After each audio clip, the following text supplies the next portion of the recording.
to the flag of the United States of America, and to the republic for which it stands, one nation, under God, indivisible, with liberty and justice for all.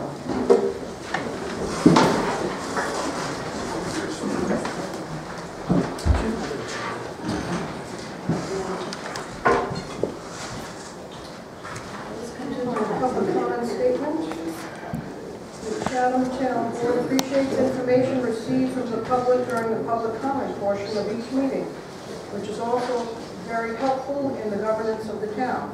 However, it is sometimes difficult to have a specific or informed response when presenting questions in this forum. The Town Board may attempt to respond during the public comment period, except as to personnel employee issues, which will not be addressed, but may also defer discussion or response pending a full review of the issues. Additionally, any remarks which may be considered defamatory or stigmatizing are discouraged. We enter the public comment portion of the meeting. Could you please stand and state your name? Good evening, everyone. My name is Robert Ayres. I live in Malden Bridge. This is my wife, Meryl, and I have an issue which I like to raise, in which I can deal with, I hope, in a few minutes. So if you'll give me your patience, I'd be grateful. I want to draw attention to a situation on Chatham Museum Road in Malden Bridge, a situation that's making my wife and myself extremely unhappy. And we're going to be asking for the board's assistance in finding a solution to that situation. I'm going to be drawing the board's attention to paragraph 151-8 in the zoning section of the town code, and asking the town board to have that paragraph enforced. As I say, we live at 528 Chatham Museum Road.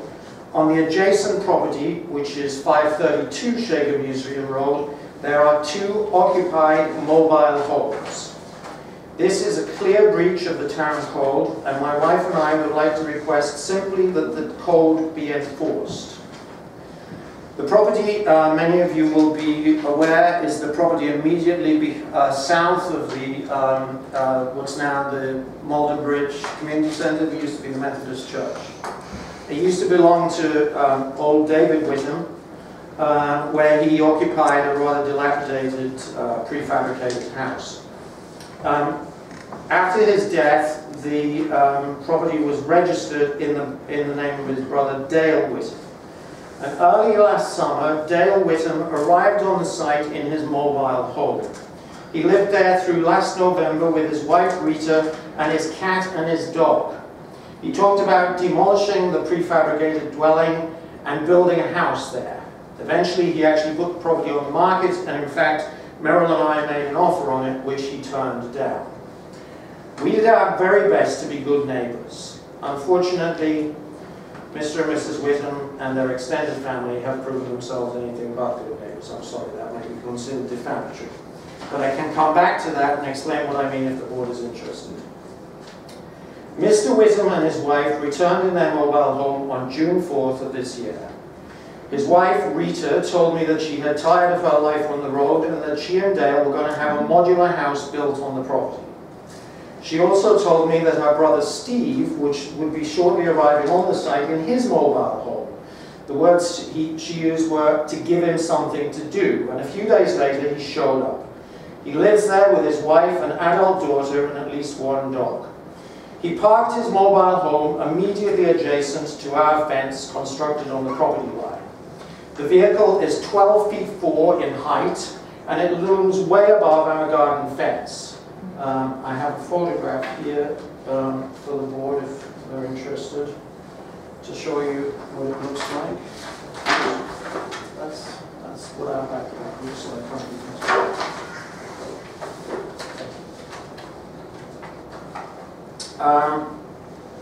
Its windows look directly onto our deck. It's an obvious invasion of our privacy, and my wife in particular finds its constant presence very upsetting.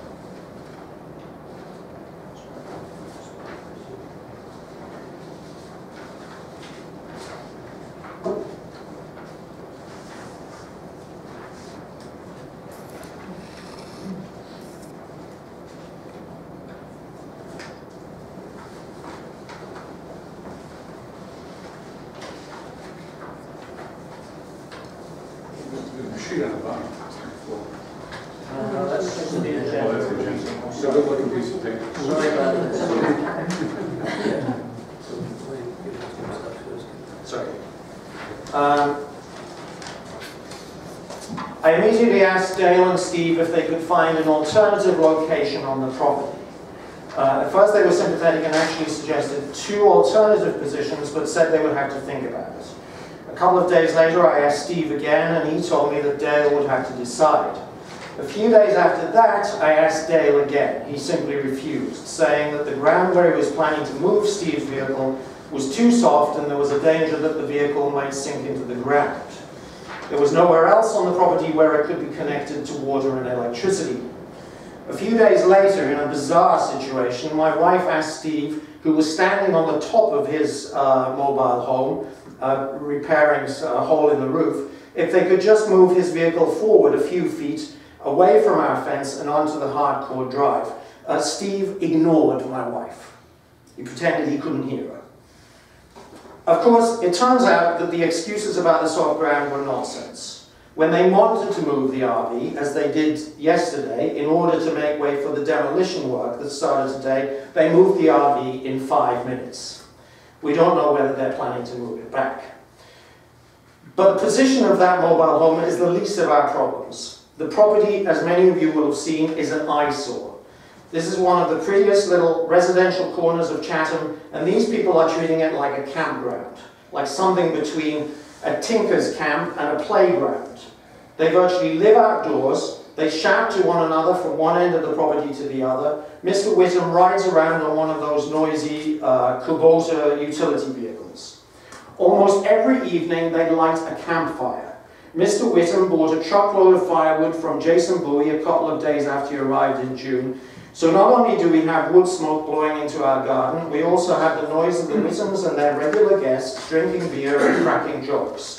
They also have a large flat-screen television rigged up outside so that they can watch football games on it.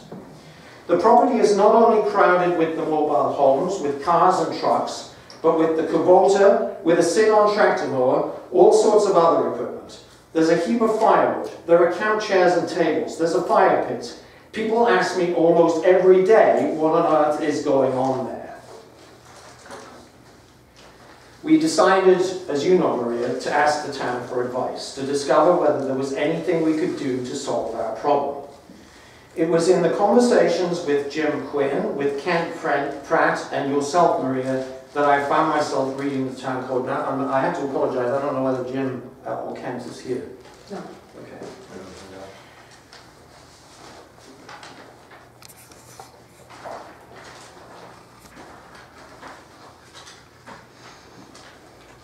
Okay, I know, I'm sure you know the code well, but I've actually brought with me 8 copies of the relevant sections of the code. 1518 and 1519, which are specific to mobile homes located outside of mobile home parks. If I can just summarize as you're looking at them, no occupied mobile home can be parked or placed within the town of Chatham outside a licensed mobile home park, except if the owner of a property intends to construct a dwelling and is occupying it temporarily. In that case, the owner must apply for a license, the duration of which cannot exceed 1 year. The application for a mobile home license must include a plan showing property boundaries, location, and plan for proposed water supply and sewage disposal systems, and location of adjacent properties and structures. The application gets submitted to the town clerk, who gives it to the town code enforcement officer, who reviews it and then passes it, along with his written findings, to the town board, who must vote to approve or disapprove.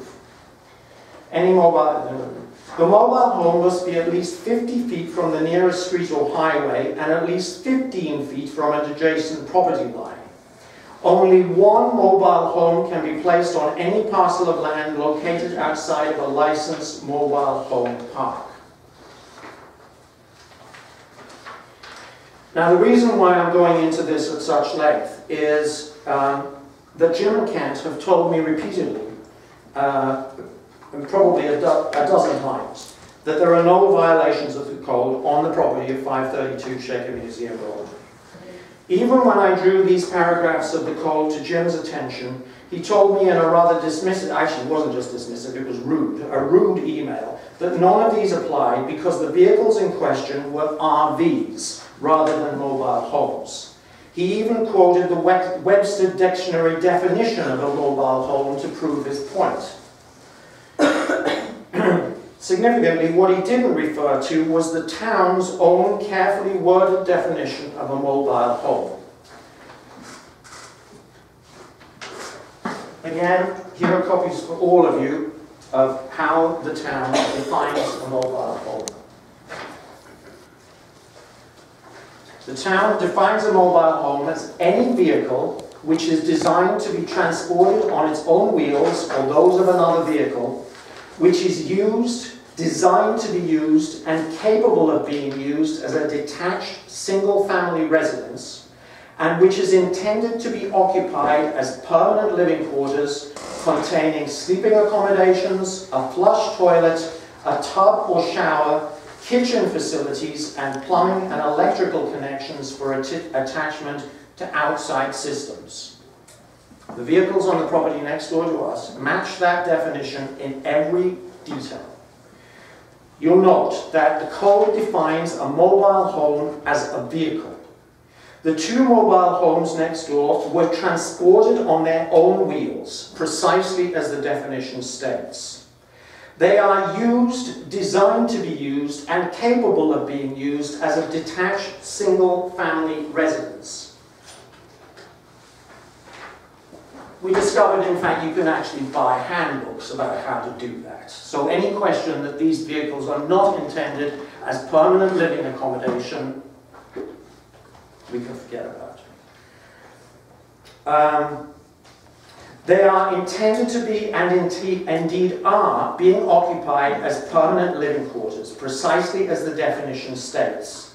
Neither of the families next door has any other home. Indeed, this is precisely why Mr. Whittam intends to build a house on the property. They get their mail deliveries there, they have drilled a well, without permit it turns out, and have a fair point connection for telephone and internet.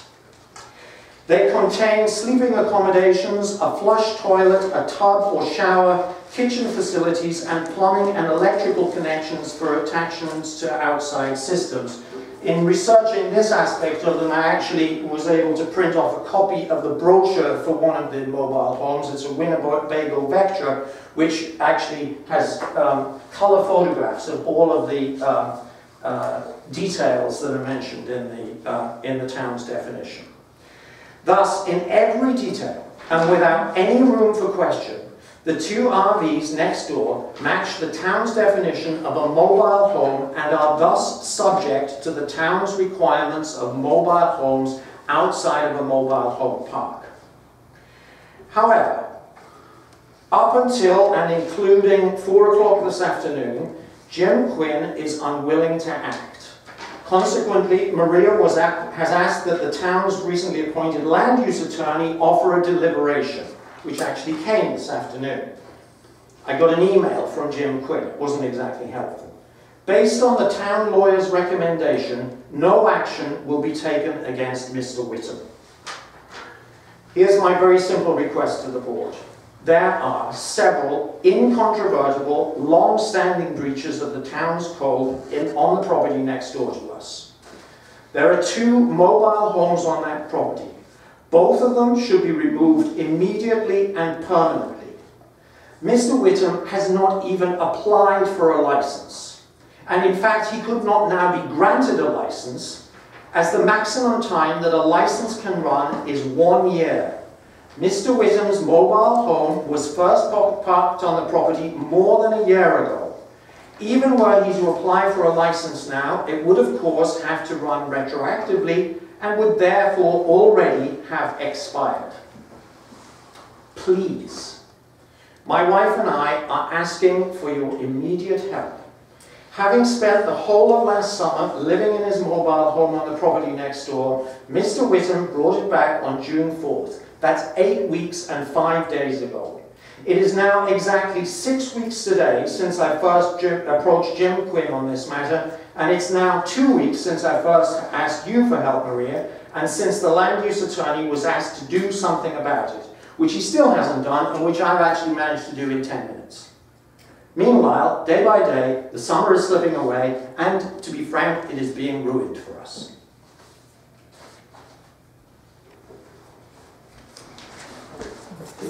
Thank you. You did receive the response? You did receive the response from Jim.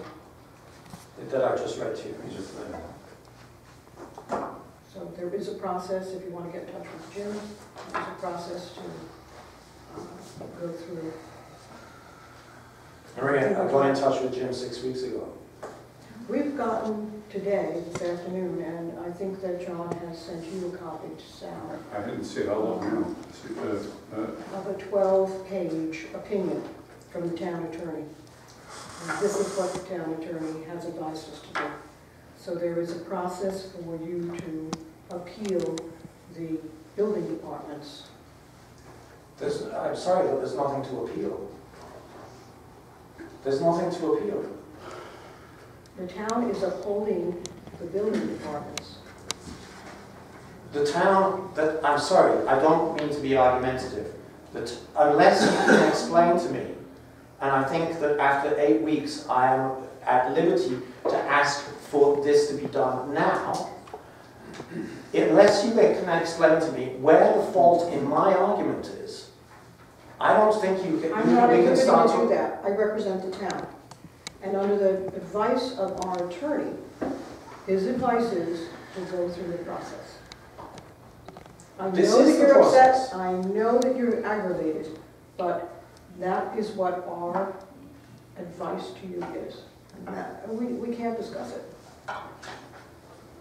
I'm appalled. I'm absolutely appalled. Okay. Well, this is a we disgrace. have to move on with our meeting. No. We're happy that no, you're I'm here, sorry. but I'm we're sorry. not Those mobile homes have been on the property next door to mine for 8 weeks. Mr. Ayers, we're in a public meeting. We're moving on. We thank you, and you've been advised as to what process to take. And we can't discuss. Can you explain the process then, please? No, you can get that process from Ken Pratt or Jim Quinn. I don't trust them. Okay. You're just going to ignore me? This board is not to. This is not the purpose of public comment, to have a debate. Public comment. I'm not asking for a debate. Well, yes, you are. You're asking for immediate response. I mean, there's lawful ways to overturn illegal conduct. There's Article 78, which are actions against municipalities in Supreme Court. There's appeals, internal appeals under the code. So there's a variety of options. Have you made a written request for this to be done? I made a written request on 6 weeks ago today. Have you had a written response? Yes. Okay. So you have the right on a timely basis to object to municipal action. I did that. Well, no, but immediately after I got the written response. Well, I mean formally. There's the Supreme Court of the State of New York. That's what's called. No, I'm sorry. That's a legal action. You can hire your own attorney. There's no need to. I understand your argument. Your argument, you made my argument is watertight, and I would like you to explain to me what's wrong with my argument. That's not the role of public comment, but I will take a look at the opinion letter from council, planning board council, and zoning board council. And then at that point, you're free to contact the building department if you're uncomfortable with it, and you're not sure of the procedure. I'll read the letter just to double check. I haven't seen it yet. But I do know in general, because I've been on the other side of this, I've represented people against municipalities as well. You have, it's surprising, but there's no obligation of a town to even enforce a violation. That's discretionary. It seems, can you read it's odd and it's very strange. Can you read paragraph 151-9, which I've just given? Well, you've already read it, sir. And it's really not a time for debate. I just want to try to make it where it's a organized public meeting.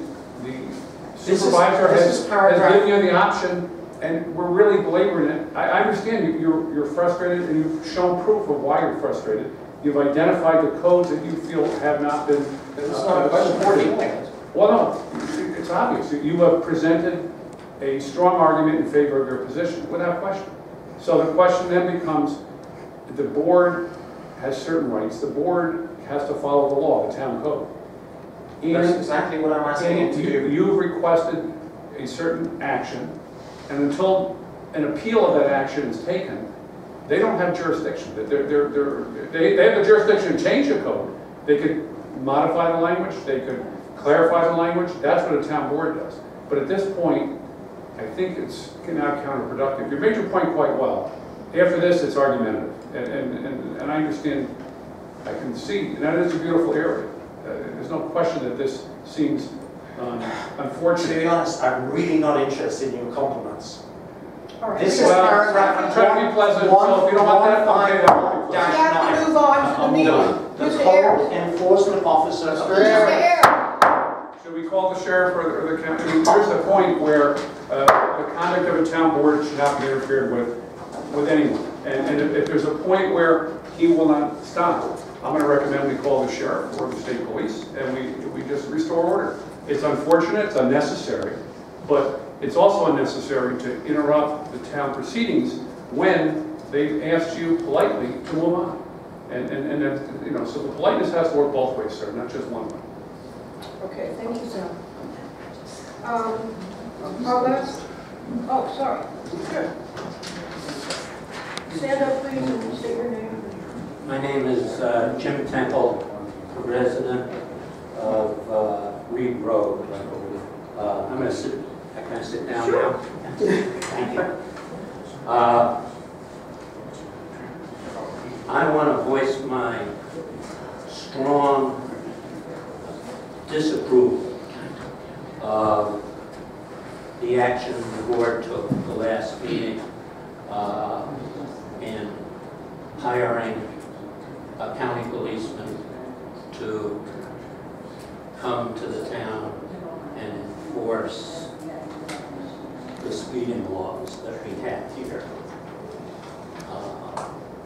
The way you did it, in my opinion, was sloppy, incomplete, almost incompetent. I realize our town is behind the eight ball with its finances, but raising money in that manner is, in my opinion, immoral. The town already relies on revenue derived from fines, which are primarily, to my understanding, almost 100% from speeding tickets. I've always felt that that was wrong. Taking this additional step now makes me step forward to speak against it. And what it reminds me of is when I was a child and I would go to the movies, and the movies would show serials 1 week, next week, continue the week after. And those serials were Westerns. And in almost every week, there was bandits that jumped out from behind the rocks and held up the stagecoach, took the money. What we're doing here is exactly the same thing. Later in life, I had the opportunity to travel in third world countries where when you're traveling by a motor vehicle and you come up to a town, sometimes I'd stretch a cable across the road, people would come out with guns and collect tax, and then you could go on. Granted, only paying pennies, but that was, so this is a similar thing. And the victims of it are people who can't afford to pay those fines. asking others to bail us out of a bad financial system or situation with this kind of action is just, it's just wrong. It's just wrong. And I think you should not do that. Thank you, Jim. Julie, did you have any? Julie Veronese, Chatham, New York. One of the items on the agenda tonight is to look at the Citizens Finance and Planning Committee's recommendations. And I hope that the board will carefully deliberate all of the recommendations, looking at the ramifications in detail before they make any decisions to act. Having served on the committee, I understand what some of those recommendations are, and I have to go on the record as saying I do not support the elimination of any positions, nor do I support moving any of our services to the county level that might be in the recommendations this evening. Also, I know it's very important to lead by example, and I wonder if the supervisor or any of the board members have considered giving back to the town any of the compensation that they receive as a token to the town and our financial status. Thank you. Yeah, my name is Tom Cicero. Concerning this gentleman here, his statement on the police ticketing, I would have been more prepared and bought paperwork, but I was reading today on 4 different sites that it's illegal in the state of New York to have quotas for policemen to collect for the gain of the county or the city or the state. New York is one of those states that you're not allowed to do that. It is illegal. And I don't know if you've looked into that, but I'm just putting it out there. Just curious, do you have a formula as to how many hours they have? My name is Brian Albert. Do you have a formula as to how many tickets and how many hours they're going to have to be out there? That hasn't been determined yet. I'm sorry? It has not been determined yet. Is it being studied? I'm waiting for the information from Sheriff Barker. He's been on vacation. David LeBeau, I didn't encourage anybody to come here and talk against the police patrols, but a number of people have come up to me in support of my position, not using the sheriff to hand out traffic tickets. Anyone else? Actually, Our last meeting, one other thing, Brian Albert again. Did you look into the legal ramifications of it, as you already stated before we threw this onto the table to? it's a program that's used within the county. It is a program that's offered by the Sheriff's Department. And the town has a precedence of having used it up until, I'm told, by Mike Rosen, former councilman, up until about 10 years ago. So the town was using that program for a number of years. Last year in New York. Excuse me. I'm sorry, I'm very sorry. Why it was suspended, Michael did not know. But the town has used it before. And it's been approved by council. The sheriff is offering it. Austerlitz uses it. And several other towns in South Pines County, I'm told. I'm sorry, excuse me for interrupting. Yes, last year it was a incident that happened in New York City, and because of that, it went to the state Supreme Court, and they said that it was illegal for the state of New York. This is not a to quota have system. This is not quota. Yes, it is. You've already stated that they would have to get X amount of tickets to get X amount of dollars to fill your coffers, which means that you need to. We did not say that. That was me That is printed in what- the newspaper, but this town board did not say that. Then what is it for safety reasons that you are hiring? Safety.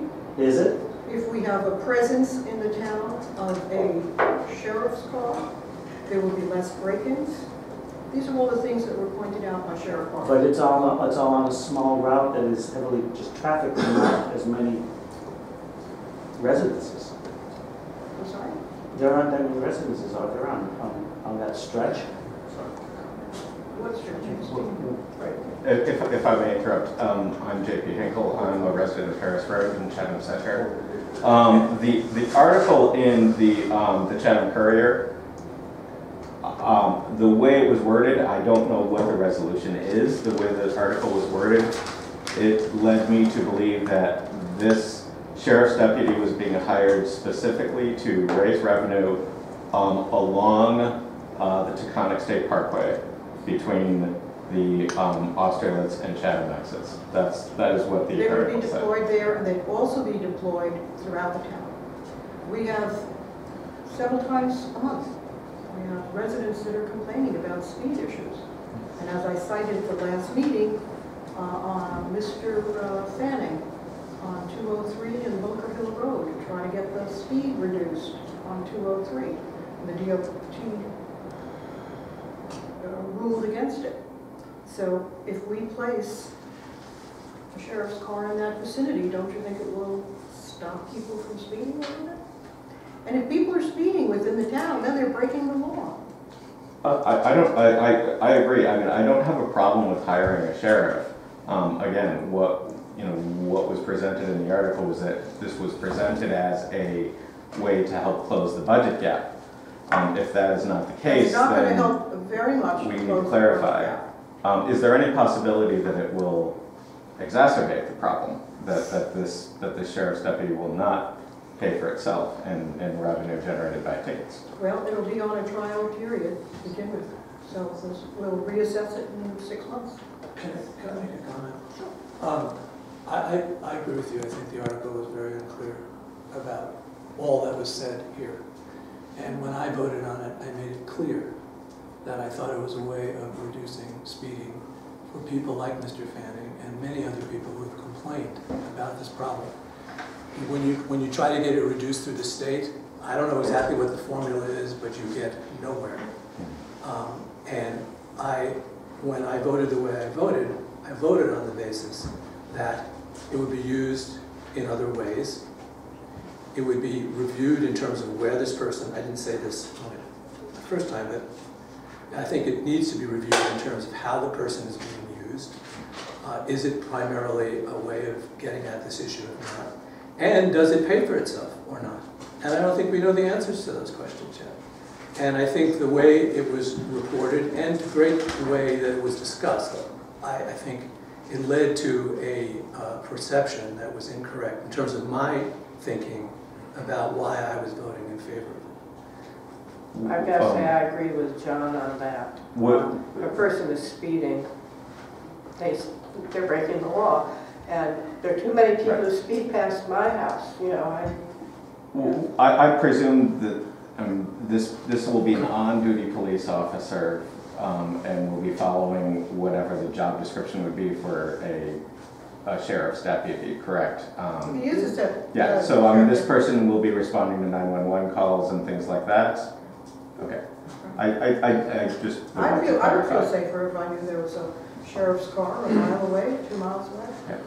I think what people are having an issue with is the notion that this is a revenue generator and that's the primary purpose for it. That is newspaper headlines. Well, how do you think they sell the paper? I'm just saying, I think it would behoove the board to clarify that. We've got business to conduct here, and I'd like to move on with the agenda. I agree again that we do have business to conduct, but this is part of something which actually I'll talk about later about. But about being transparent, this is an example of things getting confused and muddled in the paper. It should have been proposed at the meeting. It should be very clear what your end goal was, what you were doing, whether you were studying it, and whether you were looking into the legal ramifications of it. I think that would have avoided a lot of the confusion. Because that's all that's been talked about historically. This as basically revenue. Bad reported. Then maybe you should use the Facebook page you have and could have clarified it for the town. Why do you have to pay the sheriff extra to do his job? Well, they're on duty specifically for that period of time within the town. Otherwise, they're dispatched all over the county. It's more hours. More hours? But To justify the 50-some bucks is lot, a lot of tickets, Oh, just to justify them. And that's their job. It's, Let me read from the agenda last week. Sheriff David Bartlett's program to hire sheriff's deputies to patrol the Taconic State Park in Chatham to utilize traffic tickets in order to raise revenue for the town. That was the objective. Secondly, in terms of the newspaper articles, the Columbia paper was represented by a reporter for the entire discussion. And the reporter for the Chatham Courier looked at 2 hours of the videotape.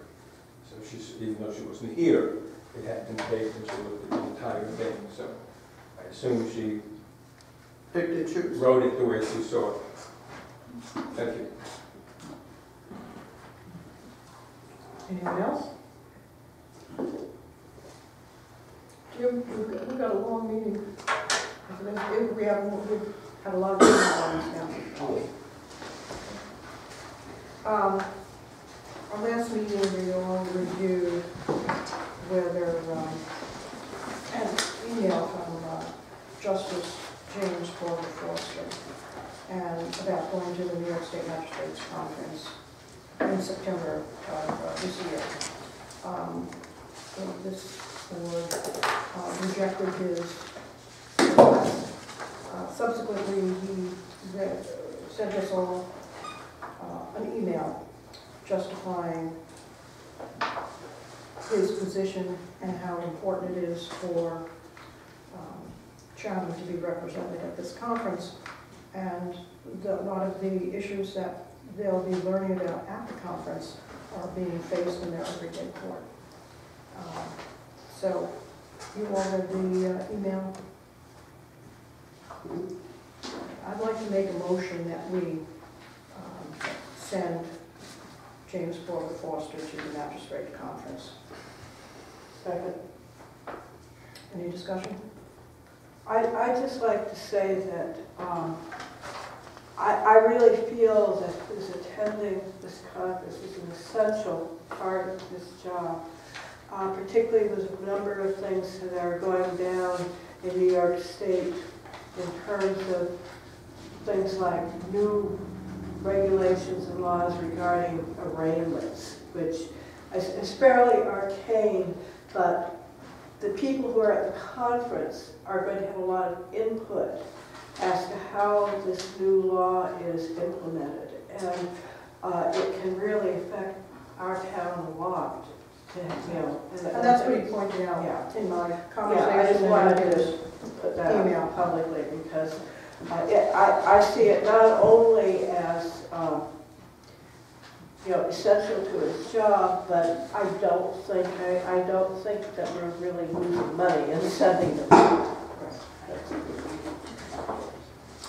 Well, I met with him as part of the Finance Committee going over his budget, and to me he had very convincing reasoning as to why it was an essential convention to attend. I had no questions about it. It is further analysis of the budget.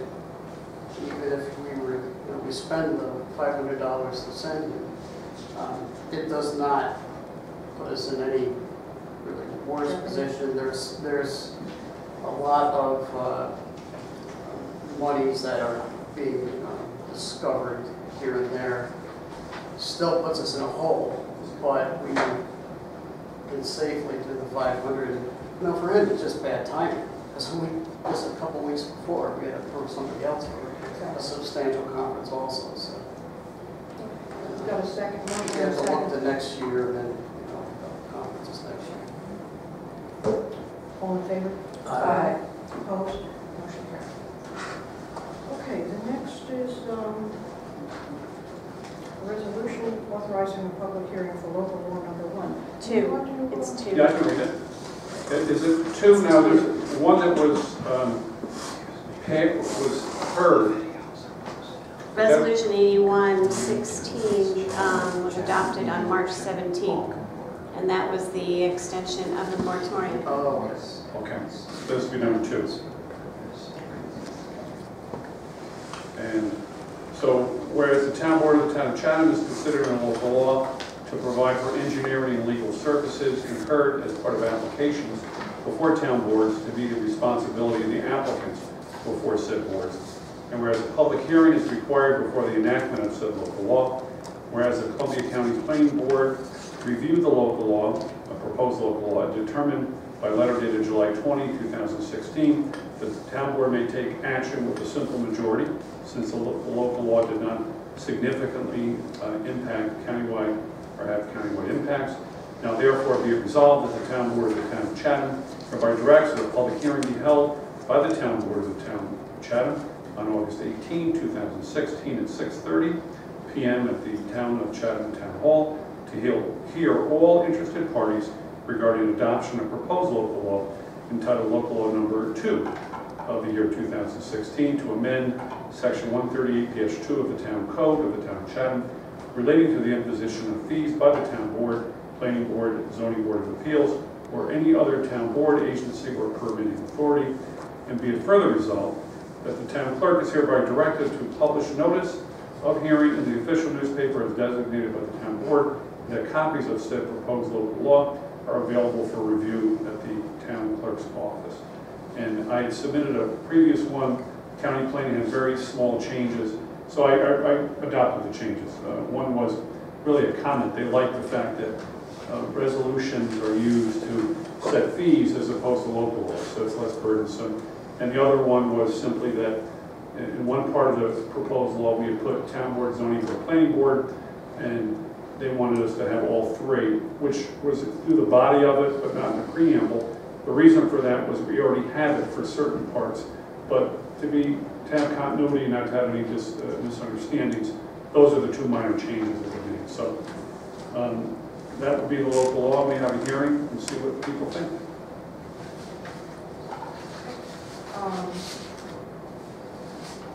We need to vote on it. Yes, you do. So, I have a motion, I'll do it in a second.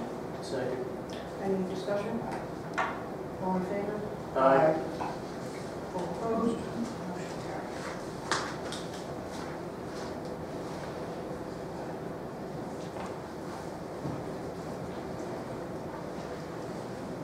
Okay. Our next resolution is to amend the 2016 budget to reflect the enhanced enforcement patrol program. Whereas at a town board meeting on July 21st, 2016, the town board of the town of Chatham approved the town of Chatham's participation in the Columbia County Sheriff's Enhancement Enforcement Patrol. And whereas it is necessary for accounting purposes to track the expenses and the revenues associated with this program. Now therefore be it resolved that the town board of the town of Chatham does hereby authorize the town supervisor to create a new expense line, A331014, traffic control, based on estimated total expenditures for the Enhanced Enforcement Patrol Program for the period of August 15, 2016 through December 21, 2016, and to increase the existing revenue line A2610, fines and forfeitures, by the same amount as the expenditures of expense line A3310.4 to reflect the increase in the 2016 budget. The town board also authorizes the town supervisor to sign an agreement with Columbia County Sheriff's Department to implement the program. That's it.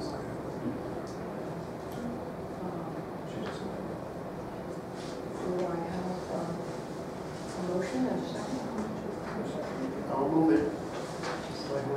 Second for discussion or no? I'm not sure, but I really want to do is table it. So I don't know whether we first vote on the resolution or we go to consider table. If you don't second it, it's automatically tabled. Yeah, it's an automatic table if you don't, if no one seconds it.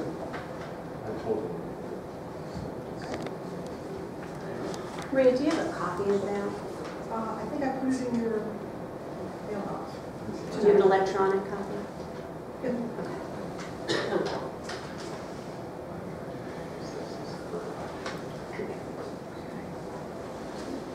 We need a resolution to accept the abstract as presented and to pay the bills.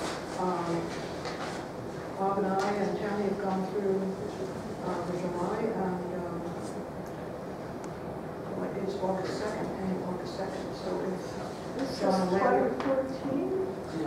No, that's If you want to look those over after the meeting and sign them, otherwise I would like a motion to accept the abstract and pay the bills. so moved. Second. Any discussion? All in favor? Aye. Okay, we're at the portion of the meeting where we have the citizens finance and planning committee that have worked very hard the last few weeks on making some recommendations. So we will be holding number 7. So number 7 will not be included in discussion. Bob, would you like to Sure.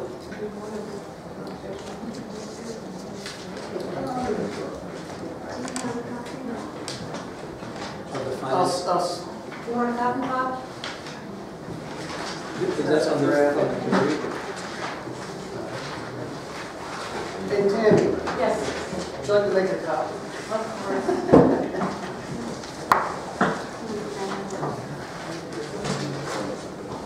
Somebody else, please. I've written on mine.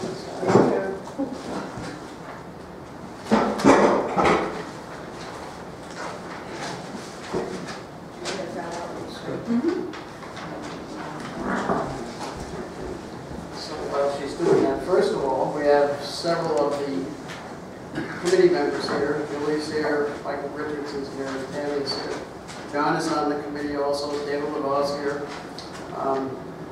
So we have more than half of the committee here tonight. And the recommendation, these are the initial recommendations that we have come up with first. Some of them are very easy to do, have very little impact. It's just a matter of getting the ball rolling. Others have impact. There's no way around it. We have to close a rather large hole in what is the known as the A or general fund. And if you've been to these meetings, you've heard me explain that in the past. So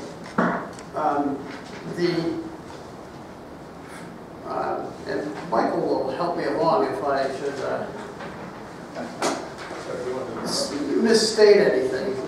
But the first recommendation that we had is that the employee compensation and benefit manual that we worked months on was coming up for a vote, but a couple of questions were raised. Those questions had been answered, so now we're recommending to the town board that that manual be adopted tonight and put into practice. So the second.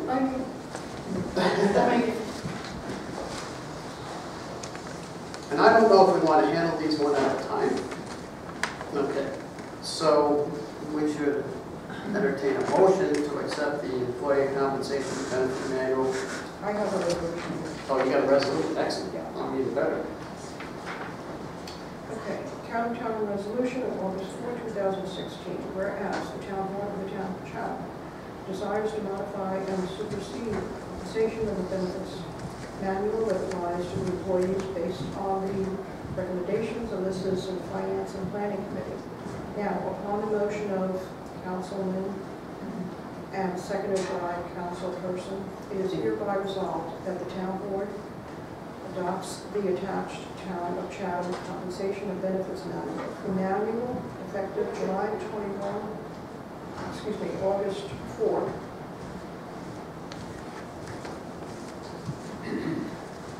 And it is further resolved that the manual replaces and supersedes the Town of Chatham Personnel Policy Handbook and any other previous documents issued by the Town of Chatham concerning the policies and the practices contained within the manual. So I'd like a motion and a second, please. I move. Second. Discussion. Just one little bit on this manual has been updated as a best practice manual. And we also tried very hard to take the Teamsters contract and the employee contract and as best we could to put them on a level on understanding, so that everybody, when you are looking at benefits, when you're looking at the employment practices, they're easy to understand, they make sense, and it was our best attempt at trying to do something that's fair for everybody. It does have recommendations in it for cost savings too. So. I took out a lot of the ambiguities that were in the personnel manual that had to be determined by either one individual or several individuals. It's good work. So we have a motion and a second. Any more discussion? All in favor? Aye. Opposed? Motion carried. Okay, second item, and this falls in the easy to do category. The town board should immediately initiate the process of converting the town hall reserve fund to a new reserve fund dedicated to pension payment support. That actually would save $79,000 per year over the next 2 years. You can only, when you are in the world of reserve funds, you can only move money from a reserve fund into a pension reserve fund in New York State. By doing that, it would reduce our, it takes away some of the stress that we have to face this year. It does not remove that stress, but it removes $79,000 of the problem that we have this year and next year. But in the future, we will have to deal with pension costs. So we need to, I guess, just a motion just to get that moving, I guess. Because it's a legislative action. I think we need a more formal motion. Yeah. I'll have it ready for the next meeting. Okay. Yeah, because it's somewhat complicated as Yeah. opposed to let's do it. Sort of like let's, win the World Series. It takes a lot of things in between here. Right. But I'll have it for the next board meeting. Thank you, sir. Third one is just general philosophy. The committee has been trying to get out of the problem that we have of expenditures exceeding revenues. So we're trying to, in all our decision making, trying to be cost neutral. With that said, the next 3 items are the committee's suggestions to the town board on how to do that. Number 4 addresses both planning and zoning boards. And rather than reading the whole thing, currently we have 7 members on each board. There's 2 ways of finding cost savings there. One is you can reduce the number of members on the board, and that equates to right now $2,655 per year. And that can only be done 1 member at a time, and if it were adopted by the board, it would mean that whoever is terms up at the commencement of this year, the next person's term, that term would not be filled. Okay, so it's not easy, but our boards are paid well, and it's one of the ways we're looking at it. Both boards have has given us suggestions and ideas. Neither board wants to remove members, and that's understood. The amount of money that's going to the members is high. And we're not sure yet, and we have to get, Sal's going to look at this as to when somebody is appointed by a board, can they have their salary reduced? And that we do not know firmly yet, but we will know soon. We do feel fairly certain that we could reduce the salary for any new member. So if a new member coming on, we can reduce their compensation at that time. We've been trying to poll all the towns around the entire county to find out what is the level of compensation. It's hard. We do know what each town has, how many members they have on their planning board, and how many members they have on their zoning board of appeals. Throughout the county, the planning boards pretty much are 7. There's a couple that have 5, one that has 6. I don't know how that works, but generally speaking, the planning boards maintain a membership of 7. The zoning board of appeals, however, throughout the county, the majority, 10 out of 18 towns, have 5. Some have as few as 3. The first look of salary, it appears that there seems to be compensation for chairs, and really, we got a lot of more work to do on this. Tammy's been trying to chase this down, and it's hard work. Mostly it's a pay by meeting attendance for the other members, but chairs usually are paid something a little higher, and those are options that we have to do. But the board should take consideration into this.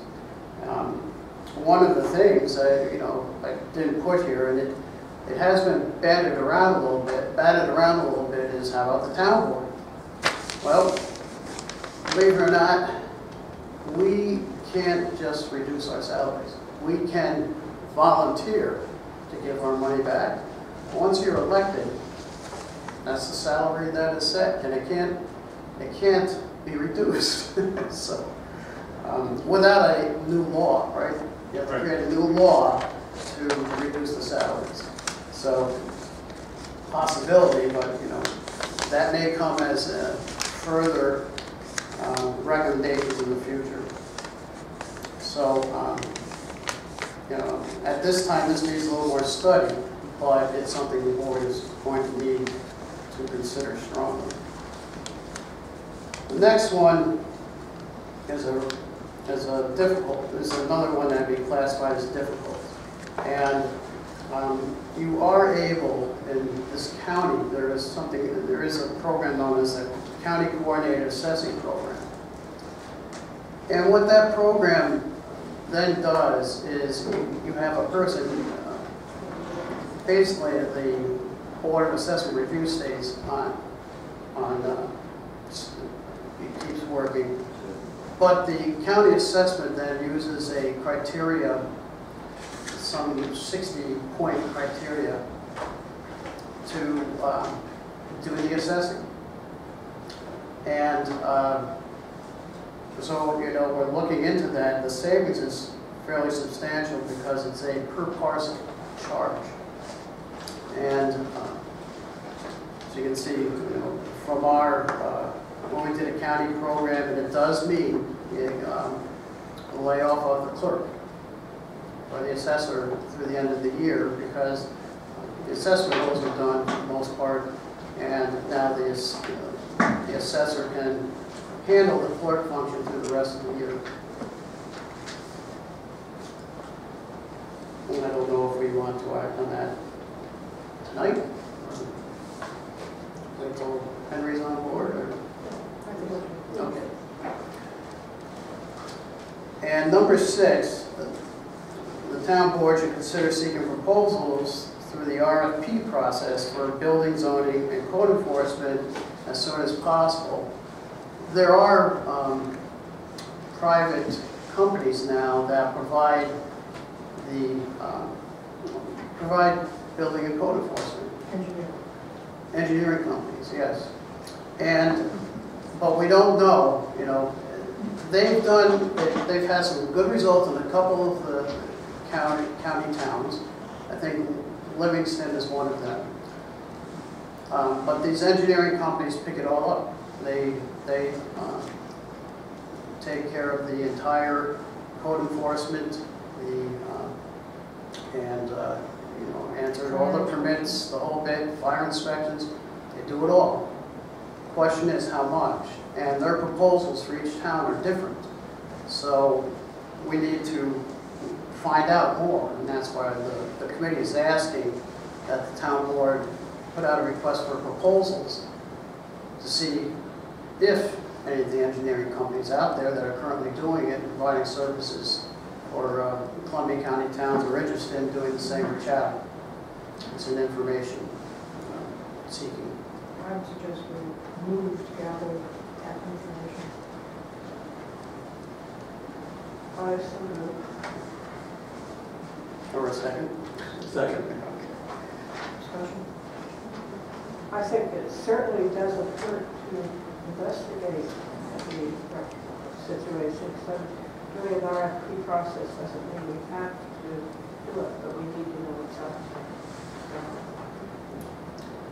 Let me just speak a little bit, as people are going to see this document or looking at number 7. Let me just... Excuse me, we didn't vote on that. Oh, I'm sorry. All in favor? Aye. Opposed? Motion carried. And for number 7, this is strictly just an idea of how, can you outsource to save money? We are looking at that a different way. That's being withdrawn at the moment, and it's going back for further study.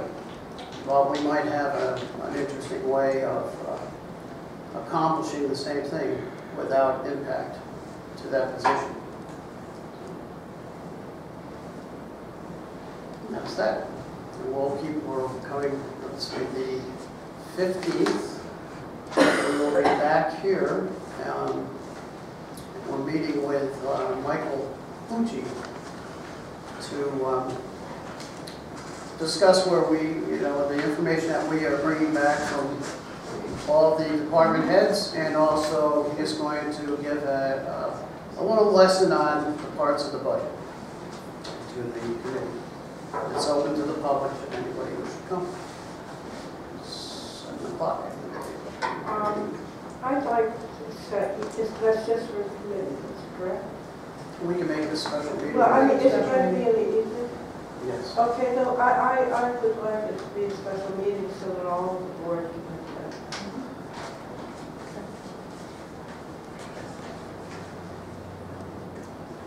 John, do you have any other comments?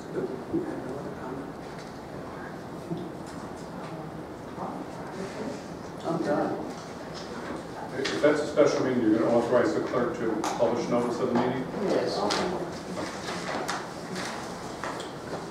We're at the public comment. Jim, would you like to pick up where you left off? Yeah, before I do that, though, I just like to comment on what I just heard from Bob here. All right, is there a cost savings to us adopting the new employee benefit manual? Or it's just making the process of having employees understand what their benefits are? There's both. So we'll save a little money there? How much? Well, you see, when you talk employee manual, it applies to full-time employees, and within that group, there's very few full-time employees in the town. So when you look at cost savings to those full-time employees, like we're estimating, what are we estimating for our full-time for health insurance? It's like 8,000. Yeah, it works out to be about $2,000 less expense. I hate to use the word savings because the savings evaporate the next time you get a rate increase. Right. But it looks like about $2,000 in reduced expenses on a family plan. It looks like it's more like around $1,200 on a 2-person, and then easy math there, $600 on an individual. Now that's per year, and by the time you take the 8 employees in the highway that have this benefit and the 4 that have it in town hall, It adds up. So 20,000 bucks. The best thing on this sheet is number 3. As many of you know, I've been a vocal critic of the way the town has run its business over the last 20 years. And I've got a book full of revenue and expense figures covering a 20-year period. And I can look at that and project into the future the trends that have come from the past 20 years. And if we don't do something like you have stated here, number 3, we are in major trouble. Now, I'm not an accountant, I'm an engineer, but I can see disaster coming, so 3 is good. Whoever dreamt that one up should get a raise. Number 5, when I read that, I see a problem. That's going to lead to a reassessment, no doubt about it. People ain't going to like that.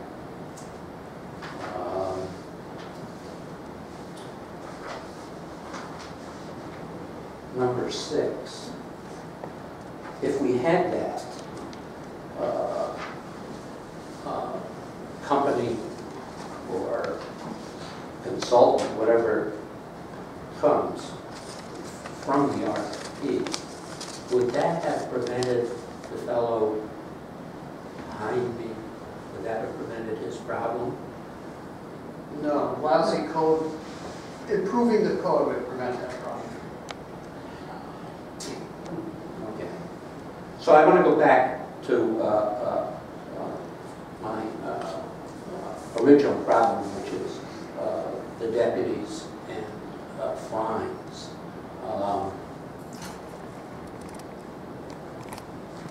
In round numbers, our revenue stream from front fines is about 10% of our total revenue over the last 20 years.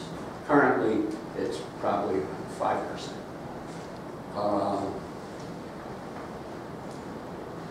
If we're able to enforce our speeding laws here in the town, we won't get any more revenue if everybody stops speeding. No tickets if we're successful. Now, I've lived in the North Chatham area for a long, long time. I know John Fanning. I know where he lives. I know what he's experiencing with cars going fast. The state police, the sheriff, you name it, they've patrolled that road for 50 years, and it doesn't make people slow up. The only thing that would slow people up on that Bunker Hill Road is a speed bump, a big speed bump.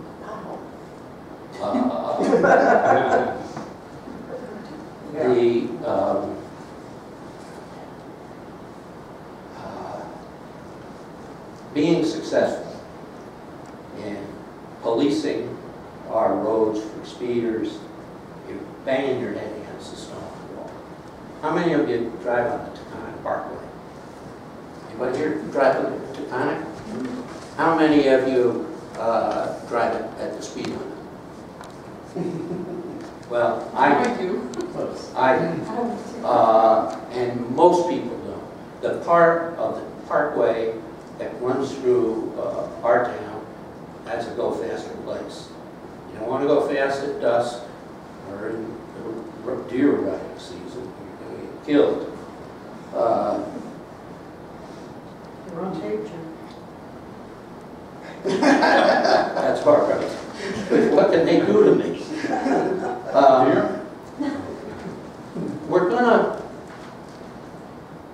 when we bring the deputies here, and we pay them $50 an hour, we're already paying that deputy. The county pays them. Now, we're going to pick up the guys $50 or $40 an hour. That includes his benefits.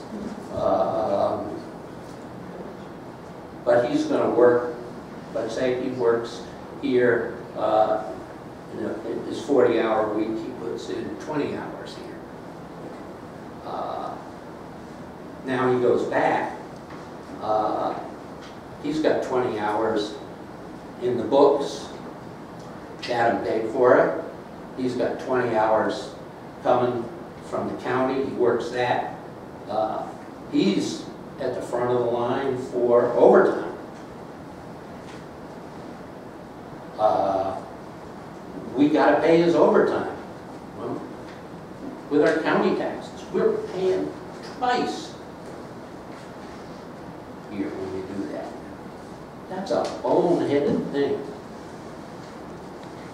If I were you, I'd rip that up and get rid of it. Thank you. I agree.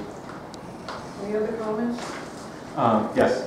Again, I'm John Henkel. I live on Harris Road in Chatham Center. I believe I know all of you except Miss Haber. Hello. I have several questions and a couple of things to say. First, I know several months ago I contacted you, Marie, and I believe you, Bob, about the Certified Local Government Program through the State Historic Preservation Office. Has anybody had a chance to contact Julian Adams about that? Or? Okay. Not yet until we.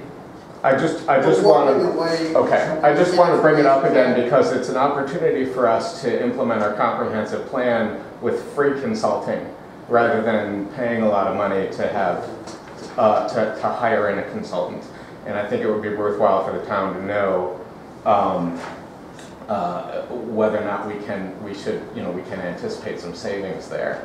I think that would be useful, and especially right now. The point number 2, I believe it was. I'm sorry. Point number 1. So we talked about a savings of about. I'm sorry. Was it 20,000 for? This was in compensation or benefits. So the town is changing insurance plans, and okay. That would have a savings. So it's a change in plan. We're not shifting costs to the employees. Okay, I just wanted to be clear on that. What is the Town Hall Reserve Fund? Good question. It was a reserve fund set up years ago. It may, as best we understand, was set up to purchase this building and take care of the old building, purchase this building, and the funds that were in there did that, and there was a little bit left over. Okay. So it's sitting there 126,000.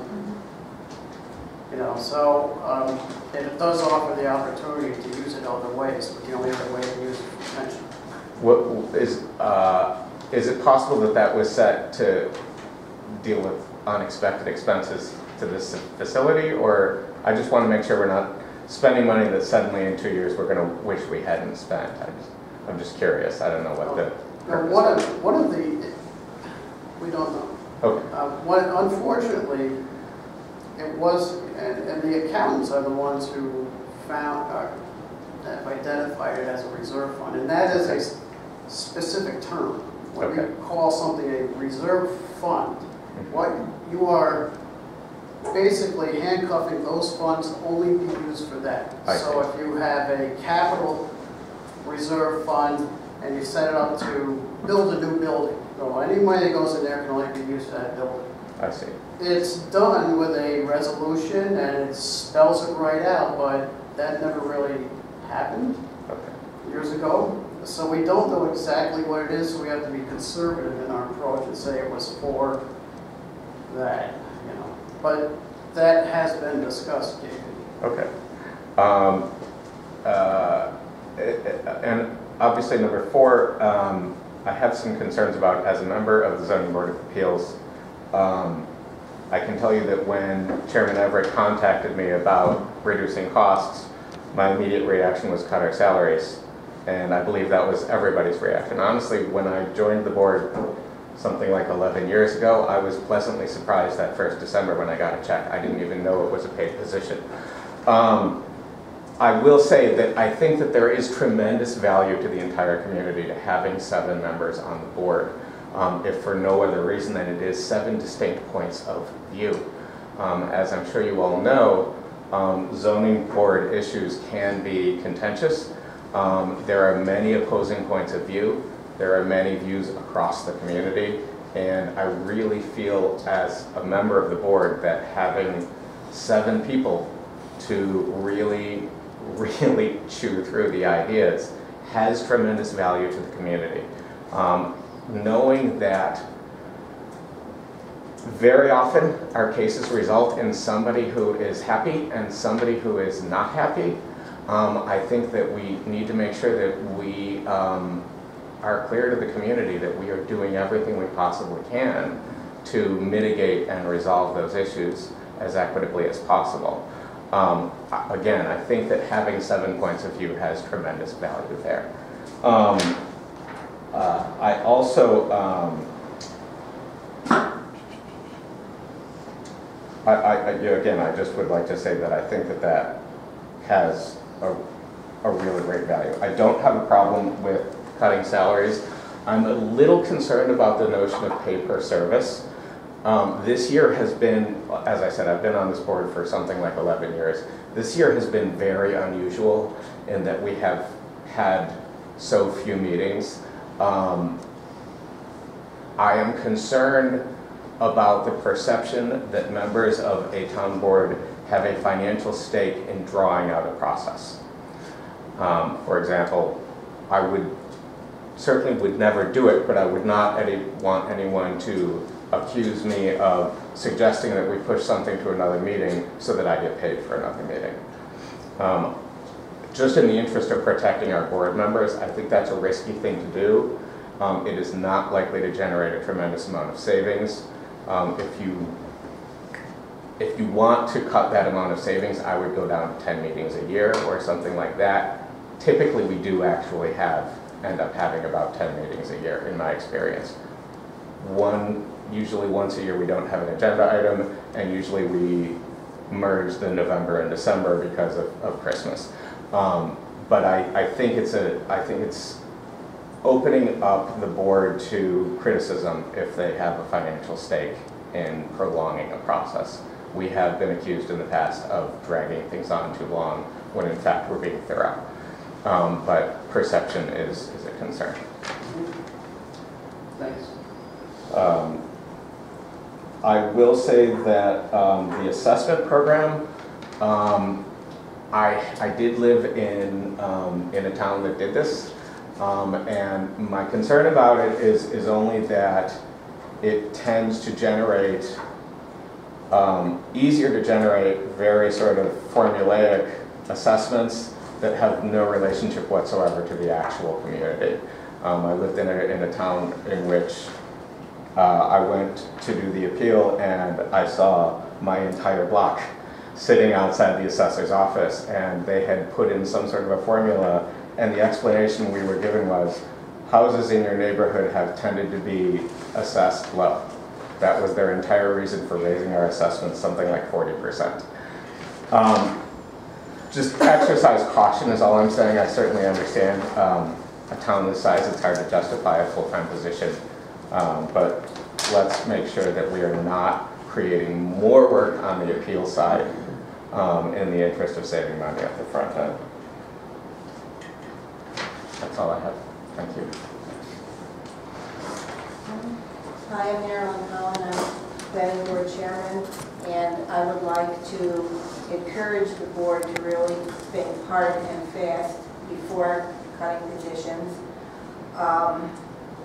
particularly with the new comprehensive plan that at some point will be in effect. I know for my board, that's going to require, having sat on the ZIC committee for quite some time, I know that many of the items involved in the comprehensive plan will impact the planning board.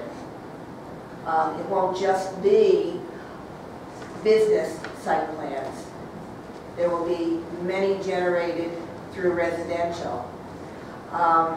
So I would hesitate to make any severe changes with the planning board until we get some kind of a grasp as to what's going on. I feel both the zoning board and the planning board have done a very, very fine job for this community.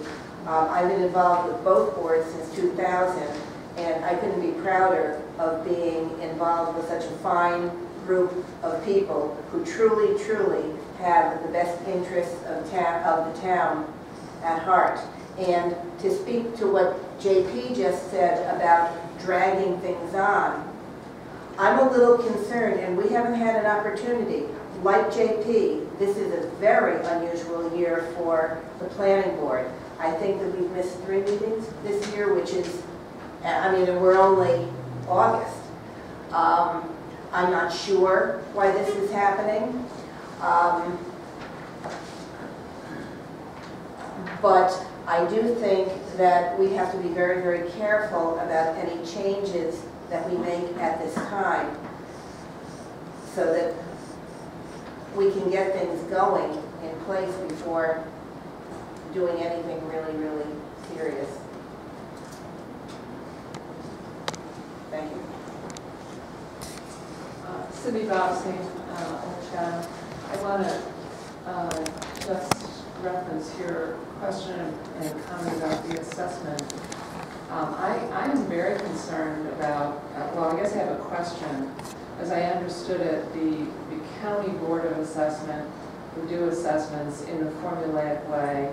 I don't know if that's the way it's done in Chatham.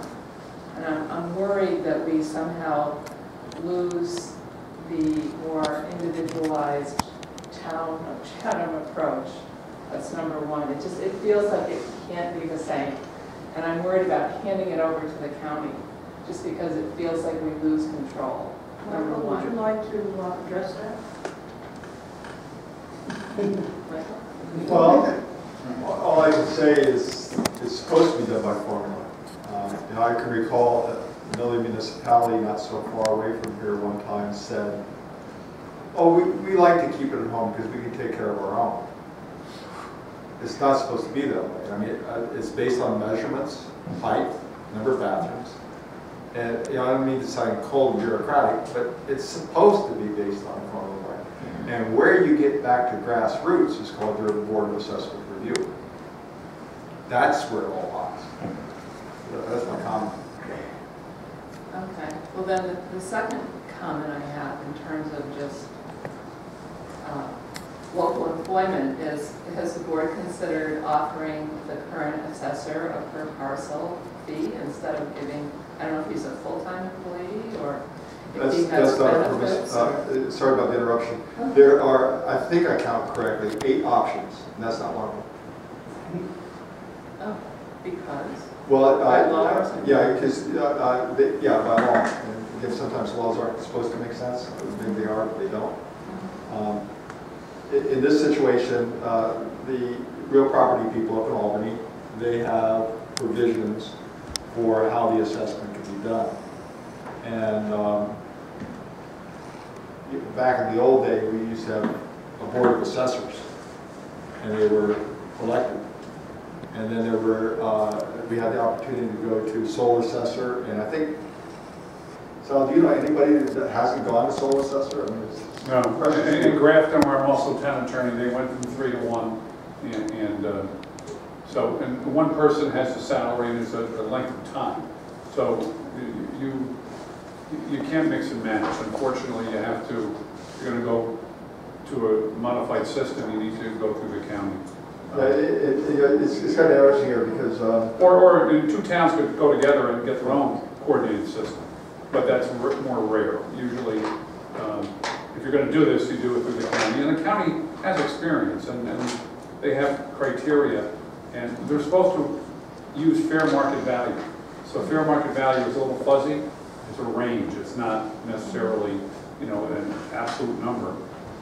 So they have a good handle for things. I mean, and both do. There's goods and bads of both, but the assessor has to use fair market value, which is a formula, as Michael said.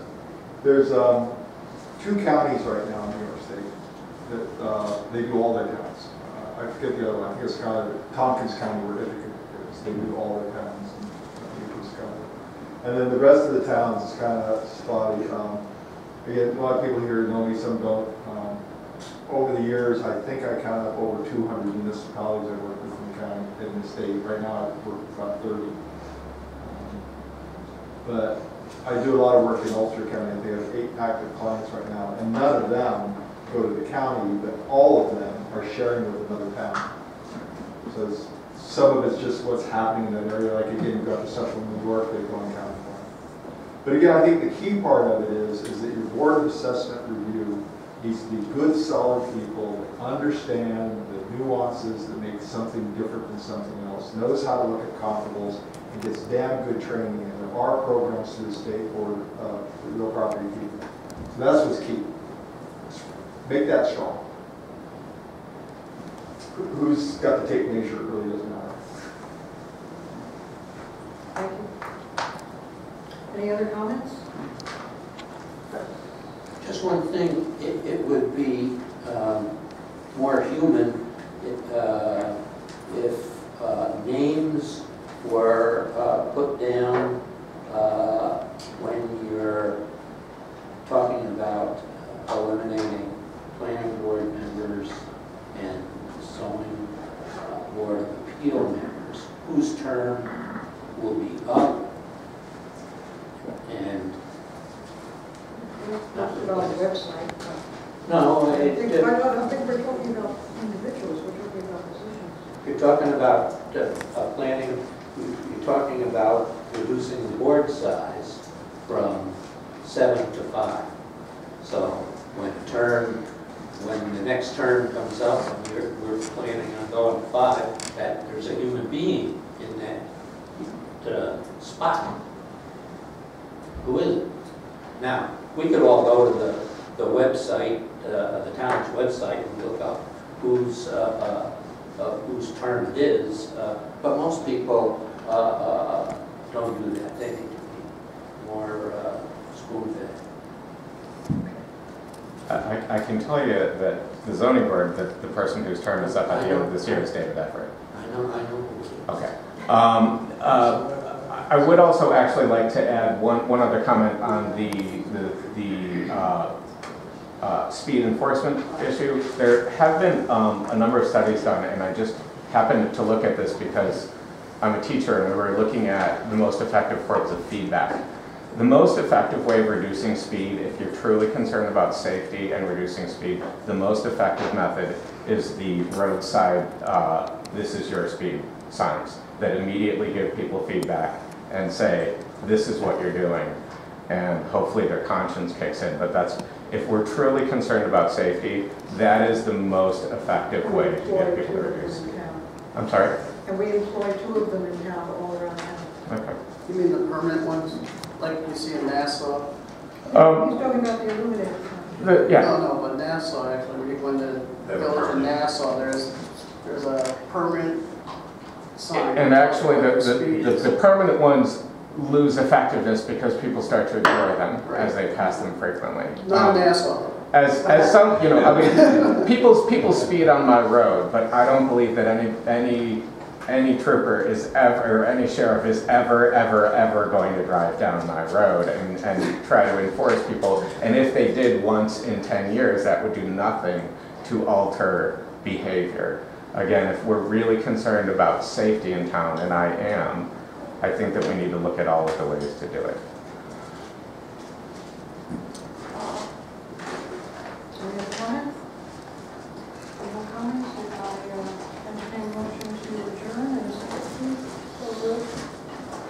Second.